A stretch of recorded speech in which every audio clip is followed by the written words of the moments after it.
Welcome to the Minnesota Learning Commons Monthly Professional Development Webinar. Thanks everyone for joining us today.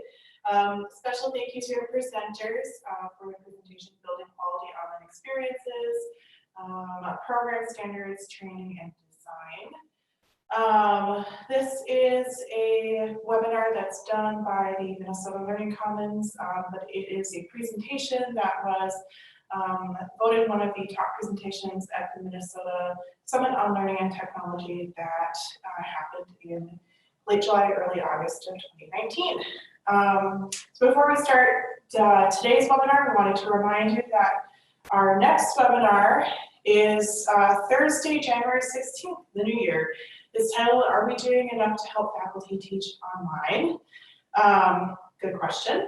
And you can get the answer to that question in January. On our website, we've put together a quick link here, z.umn.edu.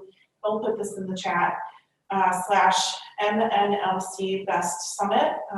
By using that link, you can go directly to our Best of the Summit series webinars and see what we have coming up, as well as sign up for reminders about those webinars. So, unless there are any questions for me, I hand it over to our presenters.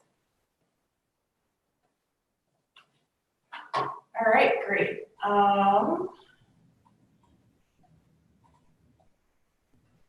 Perfect. Well, hello everyone. My name is Hedegard. I work at the Opus. Can you hear me? Yep, you're coming through well there. All right, perfect. So I work at the Opus College of Business with 3 of my colleagues who are going to be presenting today. You're going to be hearing from myself. Again, I'm Hedegard. I'm the program director for our online MBA and our full-time MBA programs. Lisa Abendroth is our associate dean of program innovation. Kevin Henderson is a faculty member in our management department and also the faculty director for both our online and our part-time MBA program. And Nancy McGinley Myers is our instructional designer who works with the College of Business, but also works with other colleges within the university.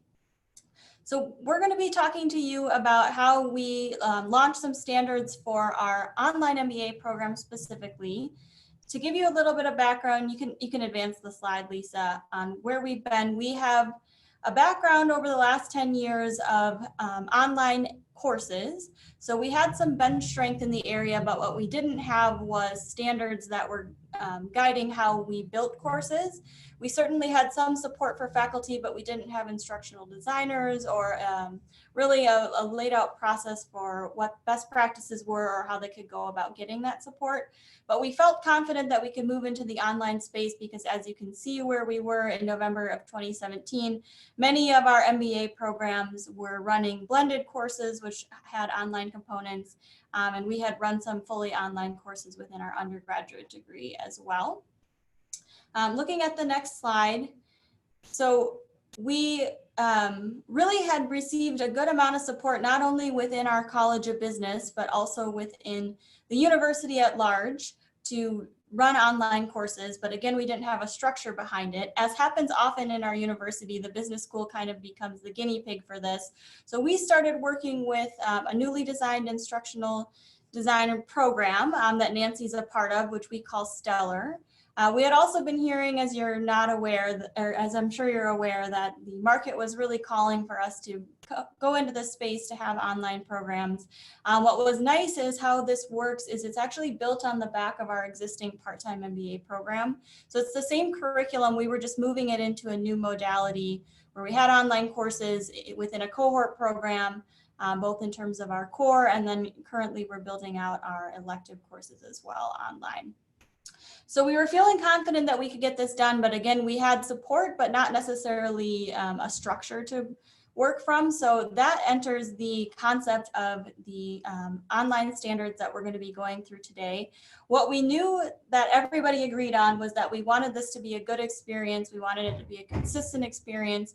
And really what we wanted was to make sure that we didn't lose what St. Thomas is known for, which is a really high touch environment where faculty and staff are able to really be there for the students and build a community. And we didn't intend to lose that just because we were going online. So the standards were something that we created to help make sure that the quality was there that we were used to, but also to help build community between us and our online constituents. The last slide that I'll talk about here is you'll see throughout our presentation that we'll stop for a minute at each of our sections and talk about some lessons learned. In my role, I also work closely with our admissions team. And one thing that we found that was really great about these standards is as we were launching the program, potential students had a lot of questions about what their week would look like, what would this program actually look like, and without having actually run it before, it was hard to give them tangible things to grab onto to conceptualize what this program would be. And as we were developing these standards, we were able to share these with our admissions and our marketing team, and it really made a big difference in them being able to bring the program to life for our prospective students, to be able to sell what the experience would be, and also to just kind of make sure that they really felt confidence that we had this and it would be a good experience for them. So I'll pass it off to my colleague, Lisa Abendroth now.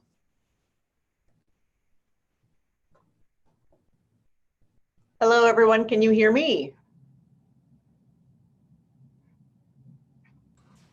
Yes, you sound great, Lisa. Okay, great, thanks. So as Hannah said, I'm the Associate Dean of Program Innovation. I'm also marketing faculty. And I'm going to talk a little bit about how we developed the program standards. And I don't know what the background is in the room. In a classroom or even in a session where we're a little more virtual and interactive, I'd say, how many people have standards? So I'm going to assume you know something about standards, but I'm also going to assume some of you may not. So when we talk about why having standards, a lot of it is really for us as a heavy emphasis on teaching. We care a lot about our student experience.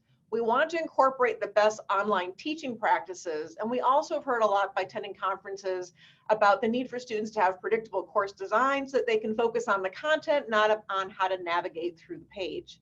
And then the other big thing that keeps coming up as you move into the online space is the need to build in accessibility and universal design for learning from the very beginning. When we launched our blended classes, we weren't as focused on that, and then trying to go back in and retrofit was a little bit more difficult. On the instructional design side, there's a lot of benefit to having standards, because once you know kind of what these standards are, you can build them into templates. And those templates, then when you go to the faculty, and Nancy will talk a little bit more about this, simplify some of the faculty decision making. So the faculty aren't sitting there going, should my assignments be due on Sunday night or Monday night or Friday night? They just have a standard. So that made it easier for faculty that were moving into online for the first time. And then the other piece is that these standards, even though they were for our online program, one benefit of having them is it starts to trickle over into our other programs, other places where our faculty are teaching. It starts to become a little more institutionalized. A lot of institutions didn't really have standards when it came to classroom teaching. We have a, 1 credit hour equals X amount of classroom time, Y amount of outside of classroom time. But online, we didn't have those institutional standards. So this, by creating them for one program, they trickled over into others.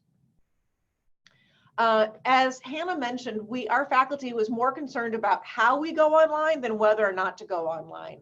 So we created a task force that we called FOSTER, the fully online St. Thomas experience reimagined, with the goal of saying, okay, we know what the St. Thomas experience is. How do we deliver that online?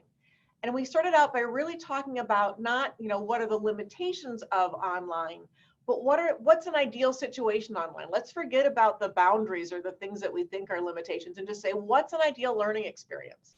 What are essential learning experiences? And then what are learning experiences to avoid? And these became our guiding principles, kind of the must have, nice to have, and better not have. So from those guiding principles, we got a little bit more specific, but without the whole task force trying to wordsmith it. It was myself and Nancy and a couple other instructional designers looking at these guiding principles we've gotten from our task force, the best practices in online education, and other standards such as Quality Matters, OLC, and our law school had just launched a program, our social work program. So we looked at kind of what those standards are. And as you might expect, there's a fair amount of overlap in what people are saying are the way things should be. We just did a presentation similar to this at the OLC conference, and a question we got was, well, why not just use one of the existing sets of standards? Why not use QM or why not use OLC? But if you think about it from a faculty adoption point of view, they don't necessarily all know what these standards are. They just feel like they're being imposed on them. By starting with asking our faculty and staff, the people that were in the foster task force, what do you think should be our standards? What should be an online experience? What are the ideal and what are the must-haves? That allowed them to go, oh, okay, yeah, this is what we want.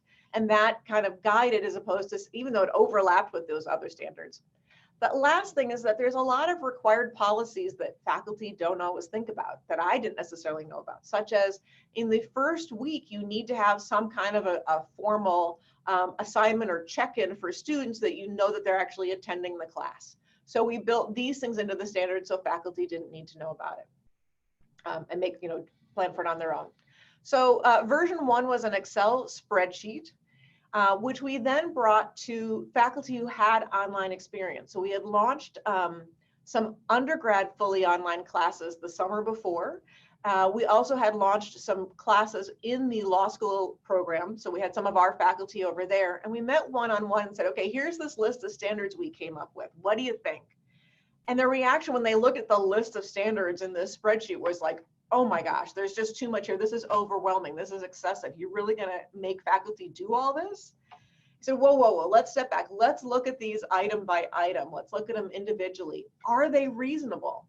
And the faculty pretty consistently said, yeah, they're reasonable. These are things that I'm either already doing, or we already had a similar standard, or, oh, I wish I would have had that standard. Each one's reasonable. It was just too much to see in totality. So the next thing we did after that is we made another version that was much more user-friendly. So instead of seeing all the standards, we kind of broke them out by what do you need to know at each point in time, and just saw specific standards to that topic. So this, and our goal today isn't to go through all of our standards. So if you want to know more about that, we can share more of the standards. This gives you a sense of, so we had this clickable index that people could search and find by topic. So we had topics on the general course structure, learner engagement, video recording, synchronous, time standards, different standards for specific weeks, interaction, accessibility, as well as, and you'll see this again at the end, some quality assurance and continuous improvement measures, and then some final checks on Canvas course settings. One thing to note is that we kind of said, here's the last updated date. We made a real point of saying that these standards are not fixed. We don't have it all figured out the first time around. We can update them. So let's call this a living document that we can update over time. And as an example of what a standard looked like, or a set of standards, so here's the time standards for deliverables. I should note that we have master courses for our core classes. So for example, I teach marketing. Rather than having 3 different versions of our marketing class, we have one master course that I design. And then we have sections that will be led by different faculty. So we broke this out and say, what are design elements for building the master course? What are elements that are specific to each individual section? Do they occur before the semester starts or term starts, or do they occur after? So we said, here's a standard. The weeks are going to run Monday to Sunday. You can only assign during official times. You can't have things assigned before the class starts or after the class ends. We had a fixed deadline that says Sunday at midnight is when all assignments are due for each week, if you want, not all. But if you're going to set a weekly deliverables, Sunday at midnight, so that you don't have students going, well, is this the class that's Saturday? Is this the class that's Sunday? Is this the class that's Monday? If you wanted to have a midweek deliverable, we said, okay, so Thursday will be the midweek date, Thursday at midnight. We also made it clear that faculty could adjust their own late policies. So we wanted to say, if you want to allow them to, if you don't want to be available for questions on Sunday, to say, here's the deadline, but I'm not going to mark anybody late until Monday or Tuesday. So if you have questions you need me to help you with, we can do that. Faculty can adjust that on their own. We also had over here what we called best practices to say, okay, so for holidays, if you have a standard due date that falls on a holiday, so July 4th is Sunday, you're allowed to adjust what that is. I'm seeing a question. Okay, I'll let Hannah handle that and we'll come back to those later. So that's just a sample of what some of the standards looked like.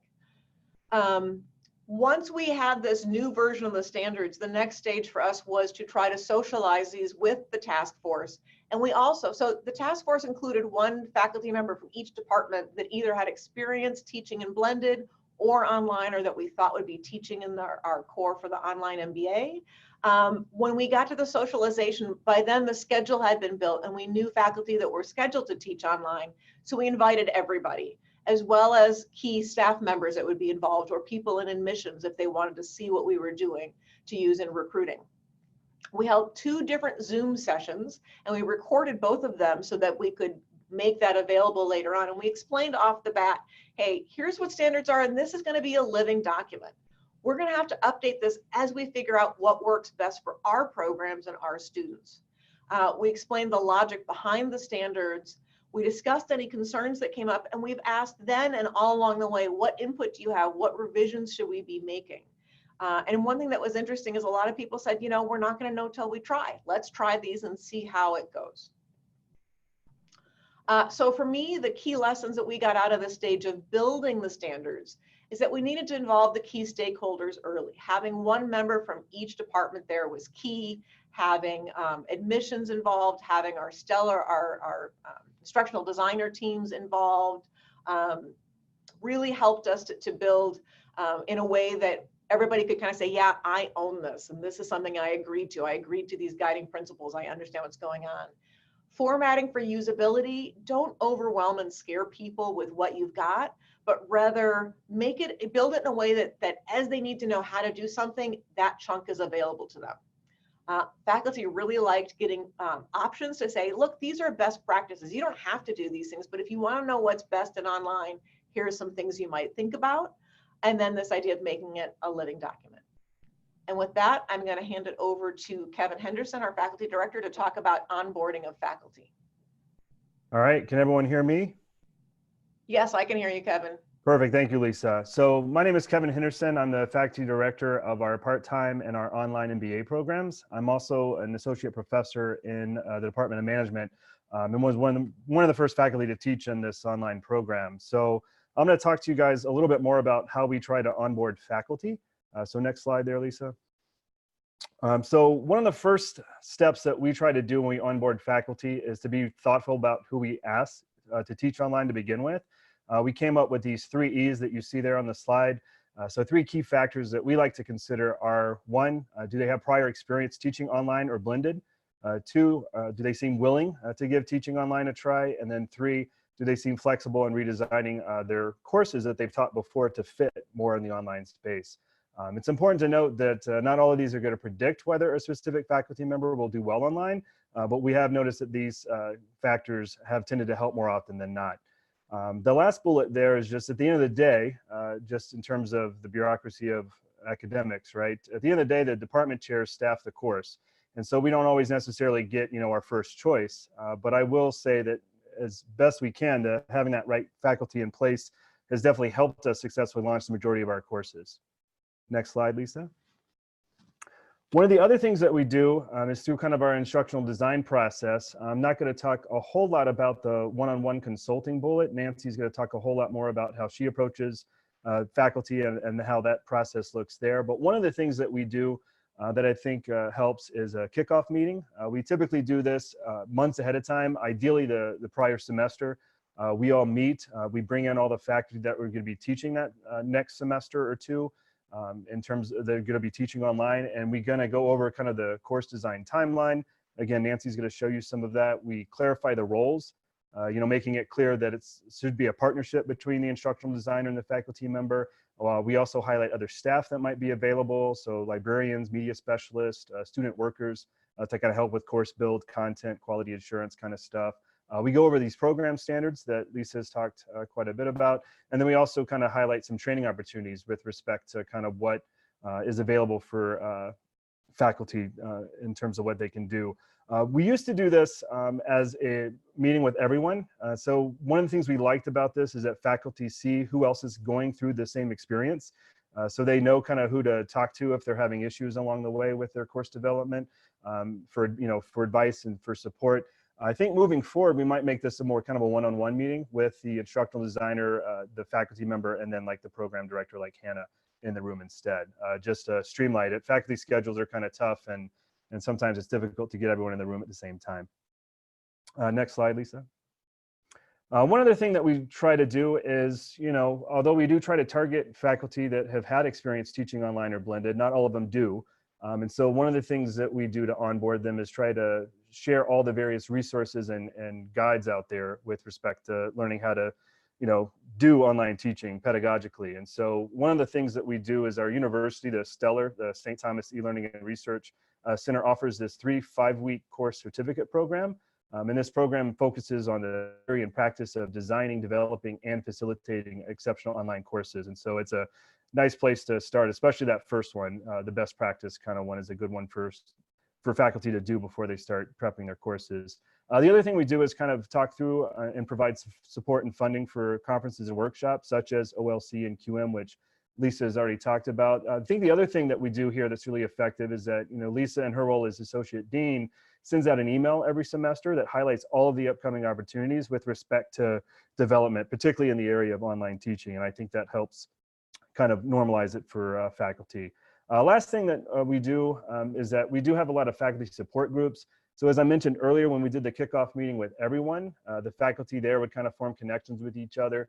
We've also noticed that faculty kind of connect with others in their department who have taught online. And so, for example, the first 2 courses that were put online were actually in operations. And so those 2 faculty talked a lot while they were developing it, talking about issues and problems along the way. And I think that really helped facilitate the successful online experiences for them.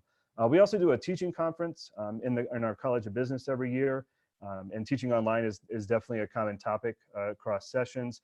And then one other thing at the university level is I actually co-led a faculty learning community around online teaching that got supported by the university's faculty development. And so there's also opportunities at the university level beyond just Stellar for faculty to learn more about how to online teach. Next slide, Lisa. So in terms of our lessons learned, from my perspective, I think one of the first things to be careful about is just be thoughtful about who you ask to teach online. I think having that right faculty member can really help make it a successful experience, even if maybe it starts later, maybe if everything else isn't quite there. I do think having the right person in that online space is very helpful. I also recommend starting early. I think this is going to be something Nancy harps on too, but it does take a long time to develop a course. I started a little bit late, and I actually got delayed a term, and that definitely helped having the extra few months to kind of work on it. So we definitely recommend starting as early as you can. And then finally, just provide support to your faculty. So you can see the list there. I jokingly put in therapy. I actually think the instructional designer probably needs it more after working with faculty than the faculty member does. But as we all know, faculty do tend to be pretty resistant to change. And so the more support you can provide, I think the better they're going to feel about the experience, because they're scared too. It's new for them, and they want to make sure it's a good experience. But hopefully if they feel better, then the online class will go better as well. So now I'm going to turn it over to Nancy, who's going to talk more about that course design timeline and instructional design process. Okay, thanks, Kevin. So I'm an instructional designer here, and I've worked mainly with the College of Business and with the law school. And the Online MBA was the first program I worked with that had really set out standards beforehand, and it had brought in a lot of different stakeholders to create them. And I have really loved working with this program, and these standards are one of the reasons. Go ahead and change. So here's our target timeline. As Kevin said, I would be harping on this. 12 weeks doesn't really feel like it's enough time. But in general, we like to start with that kickoff, and then we move into design planning. And I think one of the shocking things to most faculty is that media production really needs to happen early. I think when we work in our face-to-face class, we think of those lectures or those, the words you're going to say about an activity. It's almost one of the last things you think about, because it doesn't have to happen all at once, or it doesn't have to happen early. So along the way here, there's quite a few stumbling blocks. And I've got a slide that I think describes a more accurate view of how the timeline goes. We run into tons of technical difficulties. We find gaps in training. Snow delays us sometimes. As Kevin said, there's the therapy portion. I actually worked with a professor who got quite ill, and he even said to me, Am I really sick, or am I designing an online class? Hard to tell. One of the things I've noticed with this timeline, and I think would really help it go better, is that I need to be talking about those standards every step of the way. And those standards and the motivation behind those standards, and that motivation is a better student experience, can get us through a lot of these stumbling blocks. So on the next slide, I describe a few of the ways I've tried to smooth the way. So starting early makes a huge difference. I've started writing up project timelines and essentially putting deadlines on them. So the faculty and I work together on setting that project timeline. We have a shared folder where we keep agendas, meeting minutes, action items. And then I'm going to add a kind of a sub bullet here and say, when I was working with the faculty members who were part of that original foster group that helped develop these standards, I found that I didn't really have to talk about them a lot, that the faculty knew what the standards were, they had already kind of bought into them. But now that we're working with faculty who were not in that original group, I find that I really should be much more intentional about bringing up those standards early on and bringing them up often. What I don't do very often, though, is actually show the PowerPoint or the Excel spreadsheet that Lisa discussed, because it is a little overwhelming. So faculty have access to it, and we might go in there here and there just to check on some standards, but more likely I'm just putting those conversations about standards as the course is developed. And then two other things which I do have screenshots for is I built an onboarding site so that when faculty start on their instructional design timeline with me, they get added to a Canvas site that walks them through the timeline and hits on major components. And then the templates are really helpful. We can see that next slide now. So these were developed along with other instructional designers, and these have been extremely helpful. And Lisa mentioned it earlier that faculty have actually responded quite positively to these because it helps things be organized, and as Lisa said, it cuts down on some of the decisions faculty have to make. So these templates build in best practices. They provide for consistent navigation for students, and we have templates for our Getting Started module, for every overview page for every module. Our assignments, discussions, and quizzes each have templates, and as you can see, this is the assignment template, which looks exactly like the discussion template, and the quiz is just a little bit smaller. And then we even have wrap-up pages templates. We have templatized the navigation in the course. We use Canvas, so even the left navigation of the course is consistent course to course. And then I think the next slide shows an example of my onboarding site. So this is the site that faculty get added to right after the kickoff meeting. And the bullet points here just show you the topics for each of the modules I have faculty go through. And in this onboarding site, they see the templates because I built it using the templates they'll be using. It gives them a chance to upload an assignment. It gives them a chance to practice in a discussion board because they're students in this site. And one thing I'm planning to do is go through and again more explicitly call out the standards within each of these sections and talk about why the standards are what they are and how they're going to affect design and facilitation of the courses. We can see the next site. And so some of the lessons learned from my end is that we found that classes with extensive practice problems take a long time to build. So in the case of an MBA, a course like accounting has a lot of practice problems to get students prepared to do any summative assessments. They're hard to make accessible. It's more pages in the modules, it's more documents for students to be, downloading. So my request yet again, that the longer we have to build, especially courses like that, the better. Also designing over the summer takes more time. And something that's really helpful is to create a spreadsheet to track the course site builds between the faculty member and me. It helps us know what we can cross off our list. And then, as I've already mentioned, just building in more conversations about the standards early on in the process and throughout the process will, I think, really help things. And then the assume nothing bullet alludes back to something Kevin said, where it's about, choosing the faculty members who we think will be most successful and most interested in teaching online. And sometimes that means a course that they've been teaching for a long time, so they're familiar with it.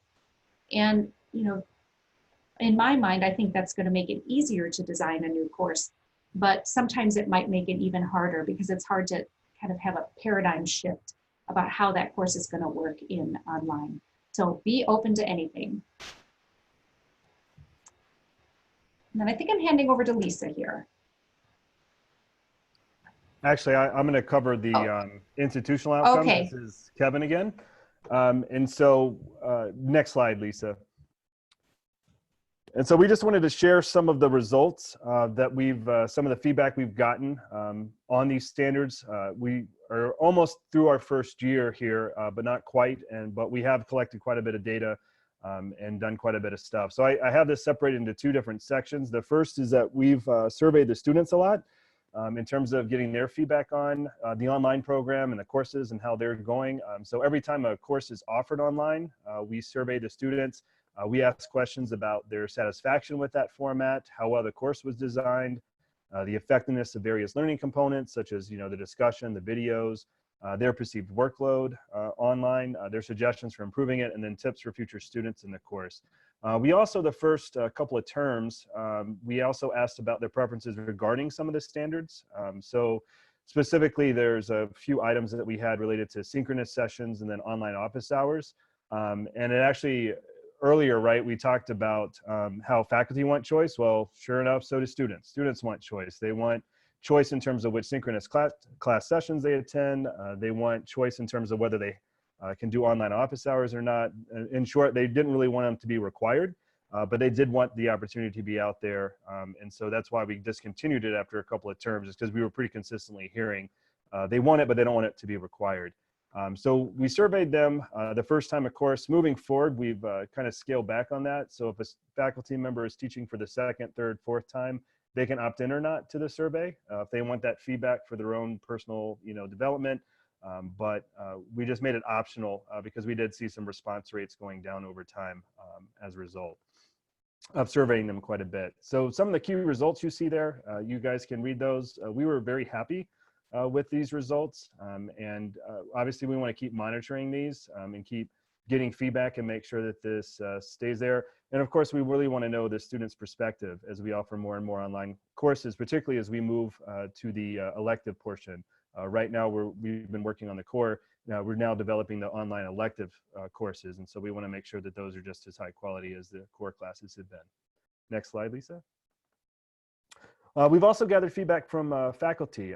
And so through the instructional design process that Nancy talked about, it does seem like new faculty really like and appreciate the standards and the templates. They really do provide a starting point for them. They don't have to reinvent the wheel. So instructors don't have to think about how to organize their Canvas site. They have best practice suggestions around video recordings, how long they should be, what quality they should be, how to facilitate student-professor interaction. They just have all these kind of suggestions that get them launched, I think, a little bit quicker in terms of being successful.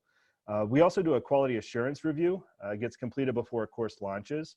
And so this ensures student accessibility. It also helps fix any issues prior to the course going live. So if there's inconsistencies, maybe on a due date, or if there's broken links that just aren't working.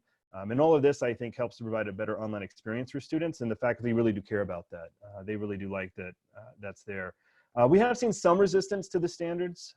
So for example, the Thursday, Sunday due date is one that we've gotten a little bit of pushback on, mostly because for faculty that are adjuncts and work during the week, they want to use the weekend, right, to do a lot of their grading and everything. If the assignment is due Sunday at midnight, right, they might not have much to grade during the weekend. So we've gotten a little bit of pushback there. Also on the required synchronous sessions as well. But we cite consistency. As you know, this is a cohort program, and so we want students to have a very similar experience from semester to semester. And so we usually keep them to abide by those as a result. We also have ongoing discussions with faculty. Unsurprisingly, this might come as a shock, but faculty have opinions about things. So we ask them kind of what's working well, challenges, improvements on an ongoing basis. Most of what we've heard relates to some of those resistance, that I mentioned earlier, such as about that Sunday deadline is one, not only is difficult for those that are working full time, but also for those with kids over the weekend, which might be the only time they have to be with them. We haven't made any changes yet. We haven't finished the first year, and we would like those types of decisions to be more inclusive of all faculty teaching online rather than just, the early adopters that started early. I will say though, if there was a standard that simply wasn't working, I think we would have changed it. Luckily, we didn't run into that issue yet, which I think is a testament to all the work that Lisa discussed, that in terms of what we did to create them. Next slide. And I'll turn it over to Lisa. Okay, so we wanted to allow you guys to have questions for us. We've actually talked about this presentation at the conference, then at the Minnesota Learning and Technology Summit, at the OLC conference. And so we've learned that people have more questions and we can't always anticipate what to include. So we wanted to open it up to any questions you might have. I don't know if we should be doing primarily through chat, or if they have microphone control, maybe the folks that organized the session could tell us what the best way to get the questions. I do see one question of, are your standards available online? Hannah, do you want to talk about that? Yeah, I'll put my email address. I'll type it in here, and if anybody wants to receive a copy of them, I can send those to you via email. Yeah, I think that probably typing questions into chat is the best way to collect them. I see that there is a Q&A panel, but I think that probably chat's the easiest way to answer those. Then please put some questions in chat for us.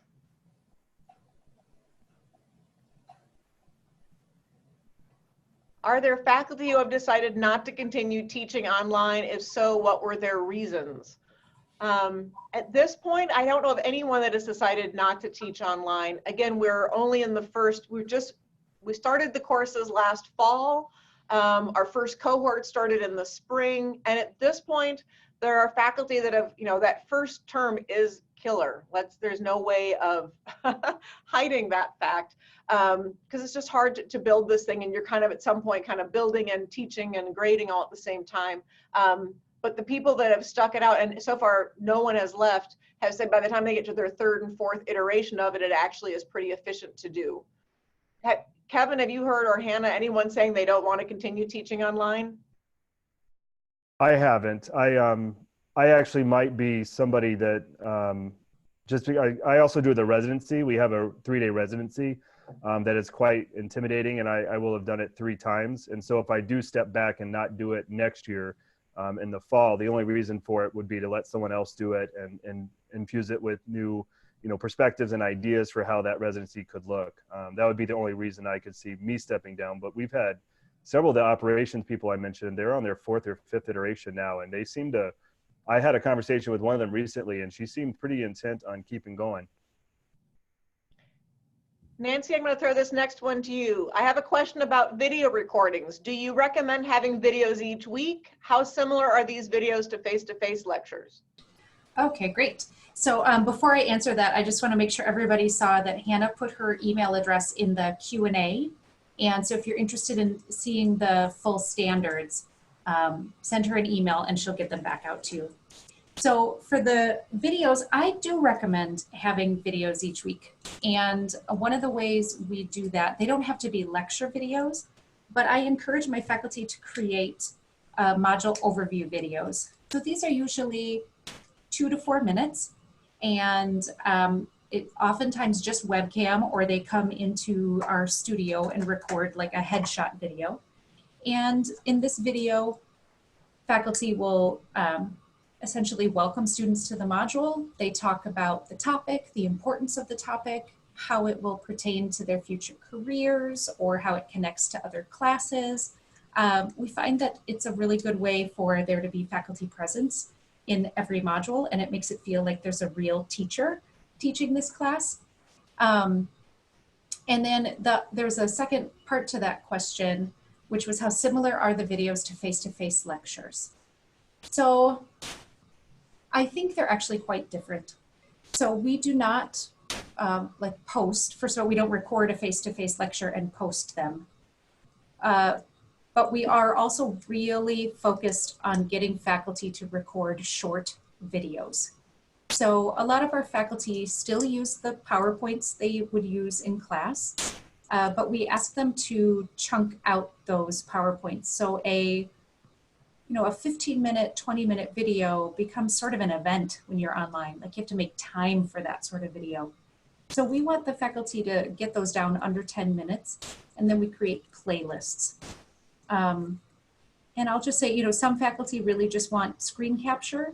Some will go down to the studio and teach with a smartboard next to them, or they'll do like a headshot. So for a lot of faculty, they still have themselves in the video, but I think it comes across pretty differently than their face-to-face lectures would. Kevin, do you want to add anything on videos? No, I think Nancy answered that pretty well. The module overviews, I've tried to do a variety of them. So if there's a topic with like 6 concepts, I try to pull some, and the librarians helped a lot with finding videos that would work for the concept I was trying to get across. And so I like the balance of not doing all just recording videos of myself, like in the studio, but also having some from external resources. And then Lisa, you've also done a good job, right, in the marketing class of doing every faculty member in the department all kind of contributing a video to the course, which I think is a great idea. So it's not quite every faculty member, but right. Because it was building a master course, we said, okay, if you teach the pricing elective, you deliver the pricing module. If you teach the branding elective, you deliver the branding module. So students in the course of the class get to see and interact with a variety of faculty. And we have a video template or a PowerPoint template that says you got to start out with a picture of yourself and who you are, kind of a picture of the overall framework and how your piece fits within that marketing framework, and then kind of a standard, again, no more than 10 minutes, and how to break it up and future resources. And the students have liked that. I've also used, well, then it was lynda.com, but I've used other resources or TED Talks, and students love getting those kind of videos as well. Next question, how do you convince— Lisa? Yeah. Sorry, I just want to stop you because there's a little follow-up about the videos. It might be easier to quick answer that now. Gotcha. So the question is if the videos are essentially previews of the week's reading, or if they're a substitute for lectures. So yes, we would post multiple videos per week if necessary, but those videos come out at the same time. When the module launches, all the videos are done. They're not necessarily a preview of readings, though some people do that. They'll create they'll set the context to the reading and point out some of the more important things. But most faculty are recording their lectures. So there's both readings and lectures. And we absolutely incorporate YouTube, TED Talks, LinkedIn Learning. We really like creating courses where the professor is essentially curating other experts to join in the conversation. And I'm going to add in the one with, do you use any annotation tools for your videos? There are some faculty that will do markups on their videos, but we do have, through the accessibility, we have closed captioning on the videos, if that's what you mean by annotation. We have faculty that will do a smartboard and will actually write on the board and circle things. And so yes, they are a little more interactive that way by the annotations. Hannah, anything else on annotations from an accessibility standpoint? No, not for me. Oh, sorry, I said Hannah when I meant Nancy. Okay. No, I mean, we are very focused on accessibility. So we encourage faculty to do, things in the most accessible way possible. Most of our faculty are using kind of static PowerPoints instead of like using the tools within Camtasia or something to zoom in on the screen and come out from the screen. We're mostly only doing that in post-production if somebody uses the studio. How do you convince seasoned faculty to conform to standards? Part of it is that, again, with what Kevin was talking about, how do we select faculty? If there's a faculty we know is going to be really resistant, they're probably not raising their hand with their department chair either. So we haven't had as much struggle with convincing seasoned faculty to conform. I think, though, again, Nancy, you're dealing with a more one-on-one. Anything you want to add on that one? Yeah, I'd be happy to, because there's multiple moments in the instructional design process that faculty are pushing back on the standards or they're surprised by the standards. And at least for the faculty I've been working with, talking to them about how it's going to benefit students makes all the difference. Honestly, if we can have a good conversation about how that's benefiting students and that's why we chose to do it that way, they stop pushing back. They're more than happy to adopt that standard in their course. And there have been things like, for example, on those due dates, there was one class that we did move the midweek due date because it made sense for how that class was being taught. So for example, this professor wanted to do weekly synchronous sessions on Thursdays and had very short readings and video quizzes, just a formative kind of self-check thing. And he wanted those submitted by Wednesday night so he could look over the responses, see where the mistakes were being made, and prepare for the Thursday synchronous session. So that did not conform to the standards, but it was for a good reason. And so we just, he spent a good amount of time the first week of class reminding students, why they have a Wednesday deadline in his class and just trying to be really communicative about it.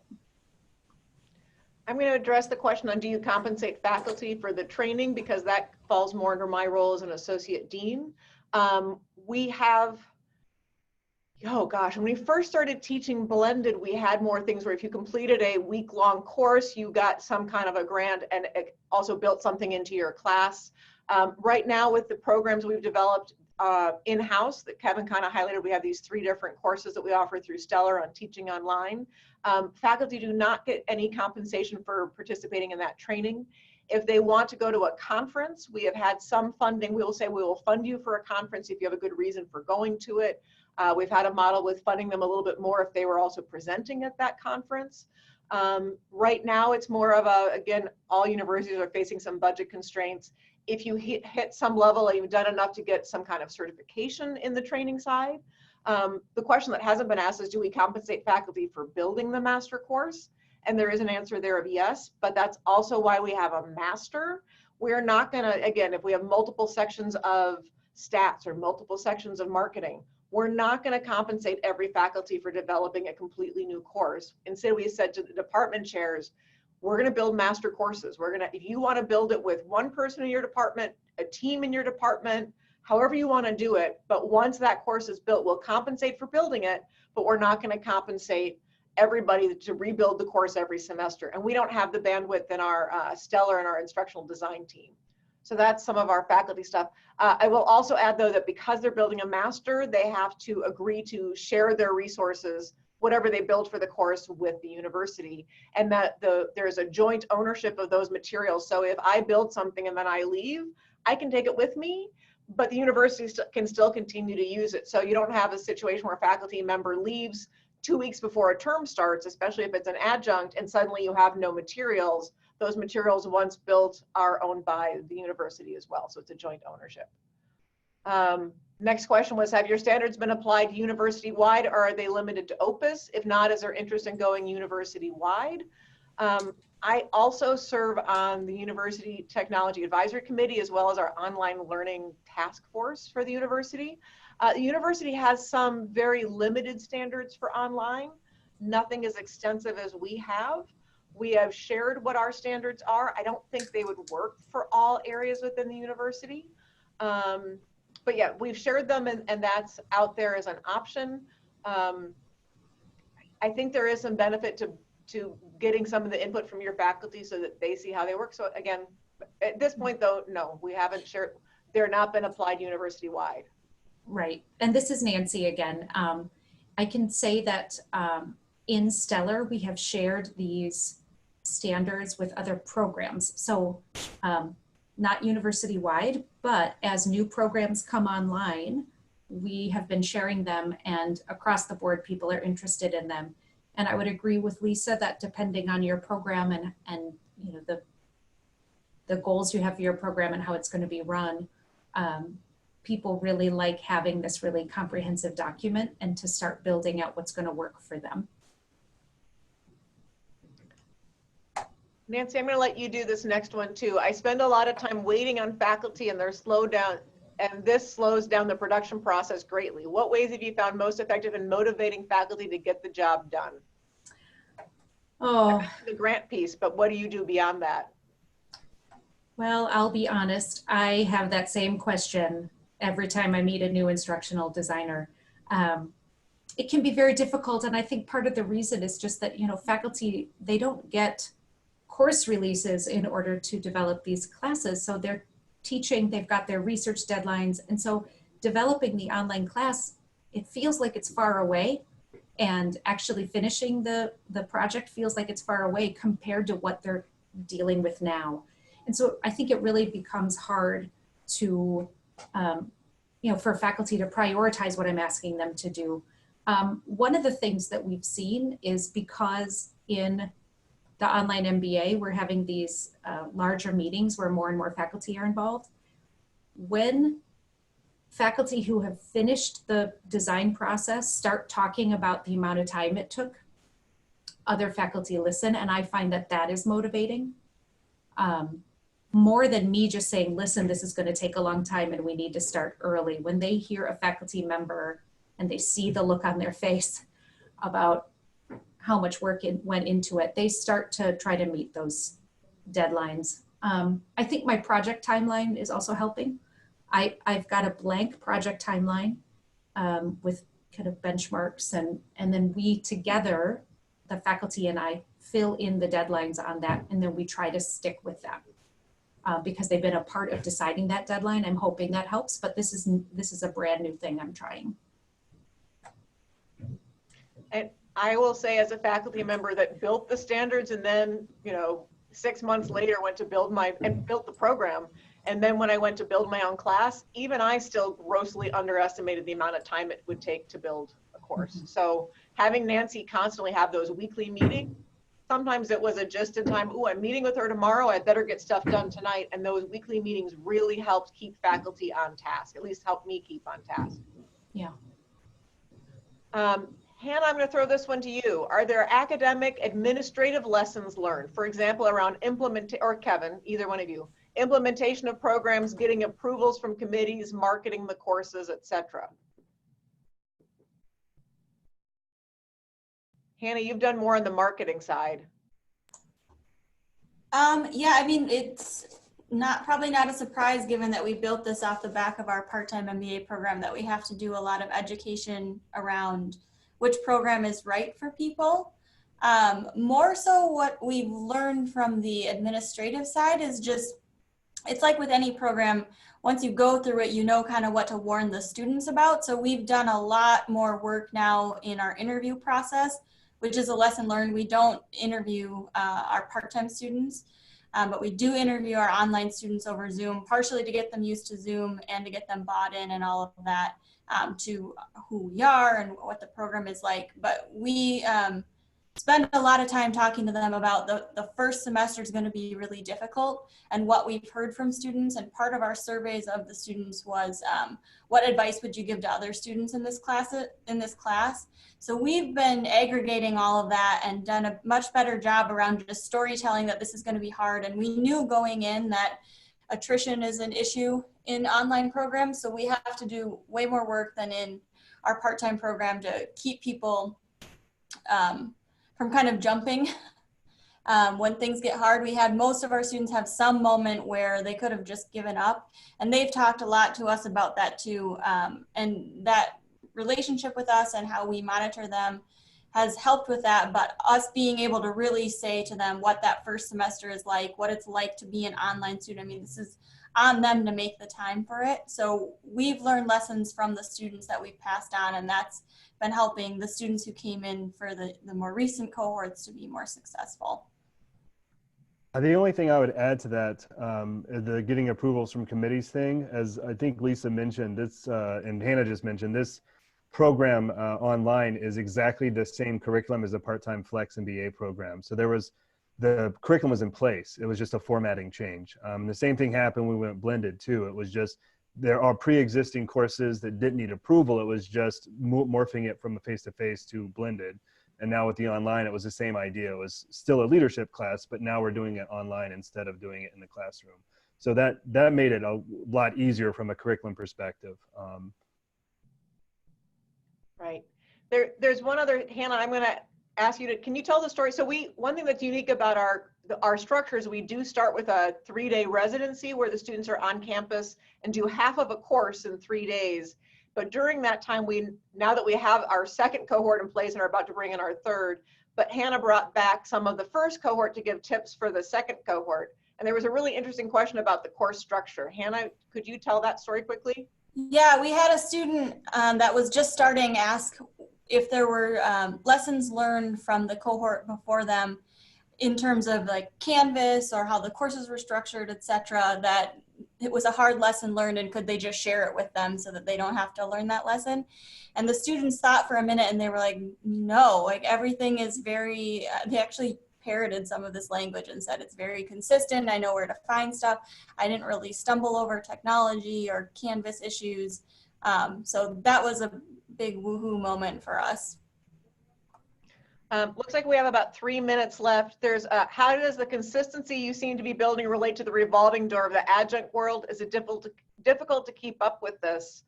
I think part of it is we're still too new in the program to have a good answer to that, but we've also had a really steady adjunct pool we have adjuncts that have taught here for over 10 years. And it's often these people that are raising their hand and saying, I'd like to teach in an online class. So far we haven't had a revolving door of adjuncts. Can I jump in here? This is Nancy. Yep. So we also have an online programs in our School of Education, and they get a lot of adjuncts because they have, K-12 teachers, special ed teachers come in and teach maybe one semester a year, but the course runs multiple times. And they approached their standards a little differently, but they have really consistent, they basically have, pretty tight standards, even though I'm not sure they would talk about it in the same way. And they find that's really helpful. So when the adjuncts come in, there's a course ready for them. There's somebody who's a full-time faculty member who is the course owner, who's in charge of keeping it up to date, making sure links are still working, and the adjuncts can inherit this course, and then they can, jump right in.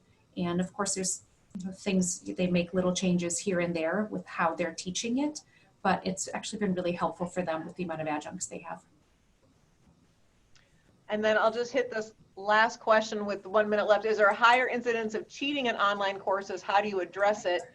And I will say again, we've been new only about a year in for our graduate students with this online program, but we've done blended, oh gosh, now 7, 8 years. And we've had online exams. And I think at the grad program, I was a faculty director before, and I never heard of any real issues with the online cheating. Kevin, have you heard anything yet? No, I haven't. We have an interesting situation where in our first cohort, we have a married couple who are doing the program together, and that has caused some issues. I also know of, for the more quant courses, maybe some copying problems or something that I heard from one of the operations teachers. But in general, I haven't heard a whole lot about that. And Nancy just chimed in with the Proctorio service, which helps on the taking exams live kind of issue.